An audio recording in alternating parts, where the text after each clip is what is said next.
दोस्तों, आज दिल्ली और मुंबई के बीच आईपीएल का एक रोमांचक मैच खेला गया और इस मैच में पहले बल्लेबाजी करते हुए मुंबई ने कमाल किया, लेकिन फिर दिल्ली ने भी मैच पलट दिया और अंत में जो हुआ उसने सभी को हैरान कर दिया। जी हां, इस वीडियो में हम आपको इस रोमांचक मैच की पूरी हाइलाइट्स बताएंगे, तो वीडियो को अंत तक जरूर देखें। और अगर आपको भी ये मैच पसंद आया हो तो वीडियो को एक लाइक जरूर करें। इस वीडियो का लाइक टारगेट है 1000 लाइक्स। दोस्तों, ये धमाकेदार मुकाबला दिल्ली कैपिटल्स के home ground Arun Jaitley stadium में खेला गया, जहां टॉस की किस्मत दिल्ली के पक्ष में रही। कप्तान अक्षर पटेल ने बिना देर किए पहले गेंदबाजी का फैसला लिया और मुंबई इंडियंस को पहले बल्लेबाजी के लिए बुलाया। मुंबई की ओर से ओपनिंग करने उतरे दो बड़े नाम, युवा जोश से भरपूर रायन रिकल्टन और अनुभवी खिलाड़ी हिटमैन रोहित शर्मा। शुरुआत से ही दोनों बल्लेबाजों ने इरादे साफ कर दिए थे कि वो आज गेंदबाजों को बिल्कुल भी आराम नहीं लेने देंगे। पहले ही ओवर में रिकल्टन ने अपना जलवा दिखा दिया। मिचेल स्टार्क की गेंदबाजी में वो कोई झिझक नहीं दिखा रहे थे। पहली ही ओवर में दो बेहतरीन चौके जड़कर उन्होंने दिल्ली को संकेत दे दिया कि आज कुछ अलग ही देखने को मिलेगा। गेंद बल्ले के मीठे हिस्से से टकरा रही थी और बाउंड्री की ओर दौड़ रही थी। दूसरे ओवर में गेंदबाजी करने आए मुकेश कुमार। यहां भी रिकल्टन ने कोई रहम नहीं दिखाया और एक शानदार पुल शॉट लगाते हुए गेंद को सीधे दर्शकों के बीच भेज दिया। अब बारी थी तीसरे ओवर की और गेंदबाज फिर से मिचेल स्टार्क, लेकिन इस बार स्टार्क पर मुंबई का कहर टूटा। ओवर की पहली गेंद पर रिकल्टन ने सीधा चौका लगाया। तीसरी गेंद पर रोहित शर्मा ने भी हाथ खोला और शानदार कवर ड्राइव से चौका जड़ा। अगली ही गेंद पर रोहित को थोड़ी सी किस्मत का सहारा मिला। गेंद ने बैट का ऊपरी किनारा लिया और हवा में उड़ती हुई सीधा छक्के के लिए चली गई। ओवर की आखिरी गेंद पर फिर से रोहित ने क्लास दिखाया और एक और चौका ठोक डाला। इस ओवर में कुल 19 रन बने और मुंबई की पारी को मानो पंख लग गए। 5 ओवर तक स्कोर लगभग 50 रन तक पहुंच चुका था। दोनों बल्लेबाज लय में नजर आ रहे थे और दिल्ली के गेंदबाजों को समझ नहीं आ रहा था कि कहां गेंद डालें। लेकिन फिर आया 5वां ओवर और उसके आखिरी गेंद पर हुआ बड़ा पलटाव। गेंदबाज थे विप्रज निगम, जिन्होंने कप्तान अक्षर का भरोसा पूरी तरह से सही साबित किया। उन्होंने एक अंदर आती हुई गेंद फेंकी जो रोहित के पैड्स पर लग गई। जोरदार अपील हुई लेकिन अंपायर नॉट आउट दिया। दिल्ली ने तुरंत डीआरएस लिया और ये डीआरएस सफल रहा, क्योंकि रिप्ले में साफ दिखा कि गेंद साफ तौर पर पैड से टकराई थी और स्टंप की दिशा में जा रही थी। रोहित शर्मा को पवेलियन लौटना पड़ा। रोहित ने 12 गेंदों में 18 रन बनाए, जिसमें 3 बेहतरीन चौके शामिल थे। रोहित शर्मा के आउट होने के बाद भी मुंबई इंडियंस की पारी में कोई कमी नहीं आई, क्योंकि रायन रिकल्टन ने अपने धमाकेदार अंदाज में बल्लेबाजी जारी रखी। रिकल्टन ने मैदान के चारों ओर स्ट्रोक्स लगाए और गेंदबाजों पर लगातार दबाव बनाए रखा। दूसरी ओर क्रीज पर आए सूर्य कुमार यादव ने आते ही वो किया जिसके लिए वो जाने जाते हैं। बिना वक्त गंवाए उन्होंने पहला मौका मिलते ही लॉन्ग ऑन की दिशा में शानदार छक्का जड़ दिया, जिससे साफ हो गया कि वो भी आज बड़े इरादे से उतरे हैं। मुंबई की पारी रफ्तार पकड़ चुकी थी। पावर प्ले के 6 ओवर के बाद स्कोर एक विकेट पर 59 रन तक पहुंच चुका था। दिल्ली के गेंदबाजों के माथे पर चिंता की लकीरें साफ दिख रही थी। लेकिन फिर आया मैच का वो मोड़ जिसने पल भर में स्टेडियम का माहौल बदल दिया। 8वां ओवर गेंदबाज थे चाइनामैन स्पेशलिस्ट कुलदीप यादव, जो पिछले कुछ समय से शानदार फॉर्म में हैं और जिनकी गेंदबाजी में एक अलग ही धार दिख रही है। उन्होंने एक बार फिर साबित किया कि क्यों उन्हें भारत का सबसे स्मार्ट स्पिनर कहा जाता है। कुलदीप की गेंद फ्लाइटेड गुगली ऑफ स्टंप के आसपास घूमती हुई। रिकल्टन कट शॉट खेलने चले गए, लेकिन गेंद तेजी से अंदर आई। गुगली को वो पूरी तरह पढ़ नहीं पाए और गेंद ने सीधे मिडिल स्टंप उड़ा दिया। रिकल्टन 25 गेंदों में 41 रन बनाकर पवेलियन लौटे। उनकी इस धमाकेदार पारी में 5 चौके और 2 छक्के शामिल थे। ये विकेट दिल्ली के लिए बहुत अहम था, क्योंकि रिकल्टन जबरदस्त लय में खेल रहे थे और मुंबई को 200 के पार ले जाने की ताकत रखते थे। अब मैदान पर थे सूर्य कुमार यादव और तिलक वर्मा, जिनके पास वक्त भी था और शॉट्स खेलने का हुनर भी। दोनों बल्लेबाजों ने मिलकर पारी को संभाला और रन रेट को गिरने नहीं दिया। एक ओर से सूर्या अपने ट्रेडमार्क शॉट्स से दर्शकों का मनोरंजन करते रहे, तो वहीं तिलक ने भी सधी हुई बल्लेबाजी करते हुए हर ओवर में कम से कम एक बाउंड्री निकालना सुनिश्चित किया। 11वें ओवर में स्कोर 100 रन के पार चला गया। क्रीज पर मौजूद सूर्य कुमार यादव और तिलक वर्मा की जोड़ी विपक्षी गेंदबाजों के लिए सिर दर्द बन चुकी थी। दोनों बल्लेबाज पूरे आत्मविश्वास के साथ खेल रहे थे। शॉट सिलेक्शन सटीक था और रणगति 10 से 12 के बीच लगातार बनी हुई थी। हर ओवर में चौके छक्के बरस रहे थे और गेंदबाजों की कोई रणनीति काम नहीं आ रही थी। 13वें ओवर में कप्तान अक्षर पटेल ने गेंद सौंपी युवा गेंदबाज विपराज निगम को, लेकिन सूर्या ने उनका स्वागत कुछ इस अंदाज में किया कि वो भी हैरान रह गए। सूर्या ने ओवर की शुरुआत एक खूबसूरत छक्के के साथ की जो सीधा लॉन्ग ऑन के ऊपर से बाउंड्री पार गया। फिर अगली ही गेंद पर एक क्लासिक चौका जड़ा, लेकिन यह सिलसिला यहीं नहीं रुका। ओवर की चौथी गेंद पर तिलक वर्मा ने भी एक शानदार चौका जड़ दिया।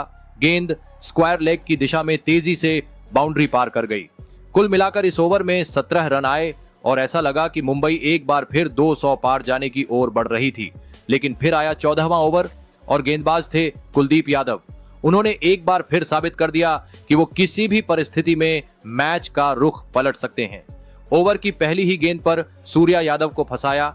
गेंद को हवा में खेलने की कोशिश में सूर्या ने लॉन्ग ऑफ की दिशा में शॉट खेला, लेकिन मिचेल स्टार्क ने शानदार कैच लपक लिया। मुंबई के लिए यह एक बड़ा झटका था क्योंकि सूर्या शानदार लय में थे। उन्होंने 28 गेंदों में 40 रन बनाए और टीम को तेजी से स्कोर की ओर ले जा रहे थे। मुंबई का तीसरा विकेट 135 रन पर गिरा। इस विकेट के बाद मैदान पर उतरे कप्तान हार्दिक पांड्या, लेकिन 15वें ओवर की पहली ही गेंद पर फिर से विपराज निगम ने बाजी मार ली। हार्दिक ने लॉन्ग ऑफ की ओर हवा में शॉट खेला, लेकिन टाइमिंग नहीं मिली और फील्डर ने आसान कैच लपक लिया। हार्दिक सिर्फ 2 रन बनाकर पवेलियन लौट गए और स्टेडियम में एक पल के लिए सन्नाटा छा गया। हालांकि दूसरी छोर पर डटे थे तिलक वर्मा, जो अपनी शानदार बल्लेबाजी से किसी भी दबाव में नहीं आए। उन्होंने स्ट्राइक को रोटेट रखा और जहां भी मौका मिला चौके निकाले। उनका आत्मविश्वास गजब का था और वो पूरे नियंत्रण में खेल रहे थे। 15 ओवर के बाद मुंबई का स्कोर 150 के करीब पहुंच गया था और उनके हाथ में अभी भी कुछ ओवर बचे थे। 17वें ओवर की शुरुआत मोहित शर्मा ने की और पहली ही गेंद पर नमन धीर ने गजब का छक्का जड़कर गेंद को स्टैंड्स में भेज दिया। फिर तीसरी गेंद पर तिलक वर्मा ने गजब का पुल शॉट खेलते हुए गेंद को डीप बैकवर्ड स्क्वायर लेग के पार पहुंचा दिया, चौका। अगली ही गेंद पर तिलक ने अपना अर्धशतक पूरा किया। पूरी टीम और दर्शक उनकी इस पारी की सराहना कर रहे थे। 17वें ओवर में कुल 13 रन आए और अगला ओवर लेकर आए मिचेल स्टार्क, लेकिन उनकी वापसी उम्मीदों के उलट काफी महंगी साबित हुई। ओवर की शुरुआत नमन धीर ने की, जिन्होंने पहले एक शानदार पुल शॉट के जरिए 4 रन और फिर एक जबरदस्त व्हिप के जरिए दूसरा चौका जड़ दिया। स्टार्क की लय पूरी तरह बिगड़ चुकी थी। चौथी गेंद पर नमन ने लॉन्ग ऑफ की दिशा में कैच थमाया, लेकिन अक्षर पटेल ने बाउंड्री लाइन पर जो कैच लपका वो पूरे सीजन का बेस्ट हो सकता था। अफसोस की बात यह रही कि उनका पैर बाउंड्री से बाहर हो गया और उन्हें गेंद छोड़नी पड़ी। ओवर की आखिरी गेंद पर तिलक ने बैकवर्ड पॉइंट पर गेंद उठाकर ओवर को 4 रन और दे दिए। 18वें ओवर में मोहित शर्मा गेंदबाजी पर आए और नमन धीर ने ओवर की आखिरी गेंद पर छक्का ठोक दिया। अब बारी थी आखिरी ओवर की। गेंदबाज थे मुकेश कुमार। दूसरी गेंद पर नमन धीर ने लो फुल टॉस को फाइन लेग की ओर दिशा दी और चौका जड़ दिया। चौथी गेंद पर तिलक वर्मा ने डीप मिड विकेट की ओर स्लॉग स्वीप खेला और अभिषेक पोरेल ने बाउंड्री लाइन के पास शानदार कैच लपक लिया। तिलक ने 33 गेंदों में 59 रन की शानदार पारी खेली। फिर आखिरी गेंद पर नमन धीर ने बैठकर बैकवर्ड स्क्वायर लेग की दिशा में चौका मारा। इसी के साथ मुंबई इंडियंस ने 20 ओवरों में 5 विकेट खोकर 205 का स्कोर खड़ा किया, जिसमें नमन ने 17 गेंदों में नाबाद 38 रन बनाए। 206 रन के विशाल लक्ष्य का पीछा करने उतरी दिल्ली की शुरुआत कुछ खास नहीं रही।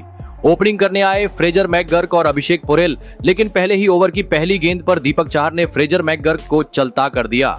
लेंथ पर डाली गई गेंद को फ्रेजर ने कवर की दिशा में चिप किया, लेकिन गेंद सीधा फील्डर के हाथों में जा समाई। बिना खाता खोले पवेलियन लौटे फ्रेजर का खराब फॉर्म एक बार फिर दिखा। इसके बाद दिल्ली ने इंपैक्ट प्लेयर के तौर पर करुण नायर को भेजा और बस फिर क्या था, मैदान पर छा गए करुण। दूसरे ओवर में ट्रेंट बोल्ट के खिलाफ उन्होंने 3 शानदार चौके जड़ दिए। हर शॉट में क्लास और टाइमिंग झलक रही थी। करुण का बल्ला गरज रहा था और वो फुल फॉर्म में दिख रहे थे। चौथे ओवर में बुमराह जैसे घातक गेंदबाज के खिलाफ भी करुण नायर ने अपना जलवा दिखाया। पहले तो मिड ऑफ के ऊपर से एक शानदार चौका जमाया और फिर आखिरी गेंद पर कट शॉट लगाकर एक और चौका ठोक दिया। बुमराह जैसे गेंदबाज के खिलाफ ऐसा आत्मविश्वास देखना वाकई काबिले तारीफ था। 5वें ओवर में अभिषेक पोरेल ने भी अपना रंग दिखाया और एक खूबसूरत चौका जड़ा। करुण ने भी इस ओवर में एक और चौका लगाया और देखते ही देखते दिल्ली का स्कोर 5 ओवर में 50 रन पार कर गया। शुरुआत में झटका लगने के बावजूद करुण नायर ने पारी को संभाला और दिल्ली को मजबूत शुरुआत दिलाई। दिल्ली की पारी में छठा ओवर जैसे करुण नायर के नाम ही लिखा था। बुमराह जैसे विश्व स्तरीय गेंदबाज के सामने करुण ने जो आत्मविश्वास और आक्रामकता दिखाई वो देखने लायक था। ओवर की पहली ही गेंद पर करुण ने एक शानदार हुक शॉट खेलते हुए गेंद को डीप बैकवर्ड स्क्वायर लेग के ऊपर से छक्के के लिए भेज दिया। बुमराह जैसे गेंदबाज को इस तरह की सजा मिलते हुए कम ही देखा गया है।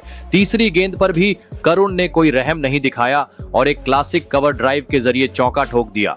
फिर पांचवी गेंद पर बुमराह ने धीमी गेंद डाली, लेकिन करुण नायर पहले से तैयार थे। उन्होंने खूबसूरत टाइमिंग के साथ गेंद को लॉन्ग ऑफ के ऊपर से हवा में उड़ाते हुए एक और शानदार छक्का जमा दिया। यही नहीं रुके करुण, इसी ओवर में उन्होंने 2 रन लेकर सिर्फ 22 गेंदों में अर्धशतक पूरा किया। आईपीएल में वापसी करते हुए ऐसी धमाकेदार पारी से उन्होंने अपने आलोचकों को करारा जवाब दिया। स्टेडियम में मौजूद दर्शकों ने खड़े होकर उनका स्वागत किया और डगआउट में बैठे उनके साथी खिलाड़ी भी उन्हें स्टैंडिंग ओवेशन दे रहे थे। पावर प्ले के 6 ओवर पूरे होने तक दिल्ली का स्कोर मात्र 1 विकेट पर 62 रन हो चुका था और करुण की तूफानी बल्लेबाजी जारी थी। दूसरी तरफ अभिषेक पोरेल ने भी समझदारी से खेलते हुए उनका शानदार साथ निभाया। दोनों के बीच की केमिस्ट्री कमाल की थी। स्ट्राइक रोटेशन से लेकर बाउंड्री लगाने तक सब कुछ बेहतरीन तालमेल से हो रहा था। पावर प्ले के बाद भी दिल्ली की रफ्तार कम नहीं हुई। हर ओवर में कम से कम एक बाउंड्री देखने को मिल रही थी। रन रेट 10 से ऊपर बना हुआ था और मुंबई के गेंदबाजों पर दबाव साफ दिख रहा था। सिर्फ 9 ओवर में ही टीम का स्कोर 100 रन के पार पहुंच गया। 10वां ओवर लेकर आए थे कप्तान हार्दिक पांड्या, लेकिन करुण नायर आज किसी को नहीं बख्शने वाले थे। उन्होंने ओवर की लगातार 2 गेंदों पर पहले एक शानदार छक्का और फिर एक बेहतरीन चौका जड़ दिया। 11वां ओवर चल रहा था। अब तक करुण नायर एक छोर पर आग उगल रहे थे और दूसरे छोर से अभिषेक पोरेल ने भी 33 रन की शानदार पारी खेली थी, लेकिन तभी करण शर्मा ने वो कर दिखाया जो मुंबई को चाहिए था। पोरेल को चलता किया।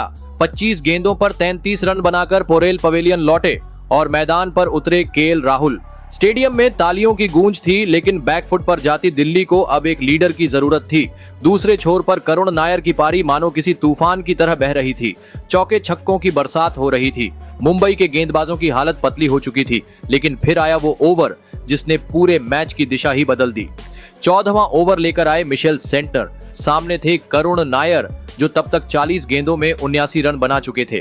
लेकिन क्रिकेट की खूबसूरती भी इसी में है, एक गेंद सब कुछ बदल सकती है। सेंटनर ने एक कमाल की गुड लेंथ गेंद डाली जो ऑफ स्टंप पर पिच होकर तेजी से बाहर निकली। करुण का बल्ला घूमा, लेकिन गेंद ने बाहर का किनारा चूमते हुए सीधे ऑफ स्टंप को उड़ा दिया। करुण नायर की जादुई पारी का अंत हो गया। पूरा मैदान उनके सम्मान में तालियों से गूंज उठा। उन्होंने अपना बल्ला उठाकर फैंस को सलाम किया। इसके बाद आए कप्तान अक्षर पटेल जो पहले ही गेंद पर चौका ठोककर अपने इरादे जाहिर कर चुके थे। अगले ही ओवर में उन्होंने बुमराह को भी चौका लगाया। लग रहा था अक्षर भी इस कहानी को आगे लेकर जाएंगे, लेकिन बुमराह ने बदला ले लिया। अगली ही गेंद पर एक स्लोअर डिलीवरी डालते हुए अक्षर को बैकफुट पर लाकर गलती करवाई। गेंद हवा में उठी और सूर्य कुमार यादव ने आसान कैच लपक लिया। दिल्ली को लगा इससे बुरा कुछ नहीं हो सकता, लेकिन अगला ओवर और भी कहर लेकर आया। करण शर्मा एक बार फिर चमके और इस बार निशाना बने ट्रिस्टन स्टब्स। एक फ्लाइटेड गेंद को स्टब्स ने कवर की दिशा में खेलने की कोशिश की, लेकिन टाइमिंग चूक गए। गेंद हवा में गई और एक बार फिर सूर्य कुमार यादव ने आसान कैच पकड़कर दिल्ली को गहरा झटका दे दिया। अब दिल्ली का स्कोर था 145 पर 5 विकेट। एक वक्त जो मुकाबला दिल्ली की मुट्ठी में लग रहा था वो फिसलता जा रहा था, लेकिन यहां से केएल राहुल और युवा बल्लेबाज आशुतोष शर्मा ने मोर्चा संभाला। दोनों ने धीरे धीरे पारी को संभालते हुए स्ट्राइक रोटेट की। अब आखिरी 5 ओवरों में दिल्ली को जीत के लिए 50 रन चाहिए थे, लेकिन फिर पारी के 16वें ओवर में दिल्ली को बड़ा झटका लगा जब करण शर्मा ने सेट हो रहे केएल राहुल का विकेट झटक लिया। राहुल ने 13 गेंदों में 15 रन बनाए थे। दिल्ली के डगआउट में थोड़ी हलचल दिखाई दी क्योंकि अब रन रेट लगातार बढ़ता जा रहा था। इसके बाद आए युवा बल्लेबाज विपराज निगम, जिनके कंधों पर अब पारी को रफ्तार देने की जिम्मेदारी थी। 18वें ओवर में विपराज ने जैसे ही बल्ला घुमाया, मैदान में जोश लौट आया। ओवर की पहली ही गेंद पर उन्होंने मिचेल सेंटनर को लॉन्ग ऑन के ऊपर से गगनचुंबी छक्का जड़ दिया। अगली ही गेंद पर शानदार टाइमिंग से चौका ठोक दिया और मैदान में दिल्ली के फैंस एक बार फिर से उम्मीद में झूम उठे। लेकिन सेंटनर अनुभवी गेंदबाज हैं। उन्होंने जाल बिछाया और 5वीं गेंद पर वही हुआ जो मुंबई को चाहिए था। विपराज ने आगे बढ़कर बड़ा शॉट खेलने की कोशिश की, लेकिन चूक गए और विकेट कीपर ने बिना देर किए स्टंपिंग कर दी। विपराज निगम सिर्फ 14 रन बनाकर पवेलियन लौट गए। अब क्रीज पर बचे थे आशुतोष शर्मा और मिचेल स्टार्क। स्कोरबोर्ड पर 23 रन बाकी थे, गेंदें सिर्फ 12। 19वें ओवर में बुमराह की पहली गेंद पर कोई रन नहीं मिला, लेकिन अगली 2 गेंदों पर आशुतोष ने कमाल कर दिया। पहले एक जबरदस्त रिवर्स रैंप से चौका और फिर अगली गेंद पर एक एज से 4 रन और जोड़ दिए। अब दिल्ली के हाथ में लग रहा था मुकाबला, लेकिन फिर शुरू हुआ बर्बादी का सिलसिला। चौथी गेंद पर आशुतोष ने गेंद को पॉइंट की तरफ खेला और दूसरा रन चुराने की कोशिश की, लेकिन एक सटीक थ्रो आया और आशुतोष रन आउट हो गए। अगली गेंद पर कुलदीप यादव भी दूसरा रन लेते हुए रन आउट हो गए और फिर छठी गेंद पर मोहित शर्मा भी रन लेते वक्त टकरा गए और रन आउट हो गए। 3 गेंदों पर 3 रन आउट, पूरा स्टेडियम सन्न। इस तरह दिल्ली 19 ओवर में 193 रन पर ऑल आउट हो गई। मुंबई ने इस मैच को 12 रनों से जीता। तो दोस्तों, आपके हिसाब से दिल्ली की इस हार की वजह क्या है और मुंबई की इस जीत का हीरो कौन है? कमेंट जरूर करें।